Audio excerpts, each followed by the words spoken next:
बात करने वाले हैं कि मेडिकल स्टोर का पैसा कहाँ फंसता है और हम उसे कैसे बचा सकते हैं। तो मेडिकल स्टोर का पैसा है ना, यहीं फंसता है। जैसे कि नॉन मूविंग स्टॉक हो गया, जो नॉन मूविंग स्टॉक को अगर आप ध्यान नहीं देंगे तो आगे जाकर वो आपके लिए एक्सपायरी बन सकता है और आपको लॉस दे सकता है। तो इसलिए जो मेडिसिन आपकी 60 to 90 डेज तक नहीं बिकी, ठीक है, वो प्रॉफिट नहीं, वो प्रॉब्लम हो गई है आपके लिए।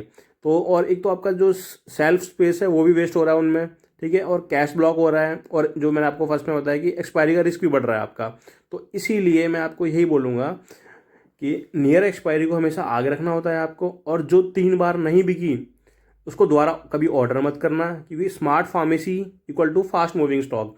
स्मार्ट फार्मेसी मतलब हमें वही स्टॉक रखना है जो हमारा फास्ट मूविंग है, ठीक है। अदरवाइज अगर जैसे हम वो स्टॉक नहीं रखते तो आपको लॉस ही होगा। इसीलिए एक्सपायरी से पहले बचाना ही प्रॉफिट है। सेल्फ भरी है, कैश खाली, क्यों? क्योंकि भाई नॉन मूविंग है। जो नॉन मूविंग है वो स्लाइटली आपको प्रॉफिट, आपका जो प्रॉफिट है वो खा ही जाएगा, और आप मेहनत करते रहोगे बट आपको कोई प्रॉफिट नहीं होगा। इसलिए हमें स्मार्ट मूव लेने होते हैं। और नॉन मूविंग जो भी हमारे एसक्यूज हैं उनको हमें एवरी 3 मंथ्स में निकाल देना चाहिए। उनका रिटर्न कर दे, उन्हें रिटर्न कर दो, या आप उनको एक्सचेंज करा सकते हो, उनके बदले कोई और जो आपके फास्ट मूविंग एसक्यूज हैं उनको मंगा सकते हो, ठीक है। तो यही आपके फार्मेसी को प्रॉफिट में ला सकती हैं ये चीज़ें। कुछ कुछ हमें थोड़े से देखो क्या करना पड़ता है, हमें थोड़े प्लान्स बनाने पड़ते हैं, और हमें फार्मेसी को कैसे प्रॉफिट बनाना है, तो ये सारी चीज़ें हमें देखनी पड़ती हैं। सिर्फ दवाई बेचने से ही फार्मेसी प्रॉफिट में नहीं आती, कुछ चीज़ें हमें ऐसी मतलब करनी पड़ती हैं अलग से भी। ऐसी वीडियो देखने के लिए आप मेरे पेज को फॉलो करें।